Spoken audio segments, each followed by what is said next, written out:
អីទឹកដីមហានគរប្រវត្តិសាស្ត្រខ្មែរបានចាលើកទាំងសិលាជាការសង្កត់ដល់ទួលសវត្តបណ្ដាចូលចាញ់មួយអ្នកប្រមាញ់មិនដែរទេតើសិលធម៌ក៏មានវិញខ្លួនមានការសំពះជាការសង្កត់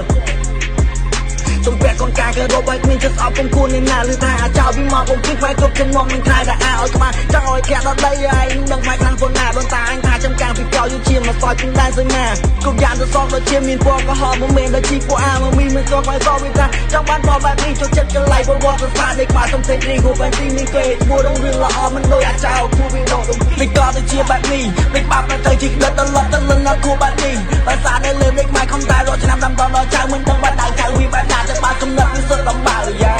ហើយកលេចទៅមើលប្រជាជនរស់នៅបានសុខសប្បាយស្ដាយលើវាមានរឿងគួរអាចោតឲ្យសប្បាយយ៉ាងគេសបិនបលឹងដូនតាមកដាក់ឲ្យកោឲ្យគិតឲ្យឆ្ងាយដល់ពេលដល់តែសៀវាចេញពីសោកខ្មែរપોតែឲ្យឆ្ងាយយ៉ាមើលប្រជាជនរស់នៅបានសុខសប្បាយស្ដាយលើវាមានរឿងគួរអាចោតឲ្យសប្បាយយ៉ាងគេសបិនបលឹងដូនតាមកដាក់ឲ្យកោឲ្យគិតឲ្យឆ្ងាយដល់ពេលដល់តែសៀវាចេញពីសោកខ្មែរપોតែឲ្យឆ្ងាយថ្ងៃ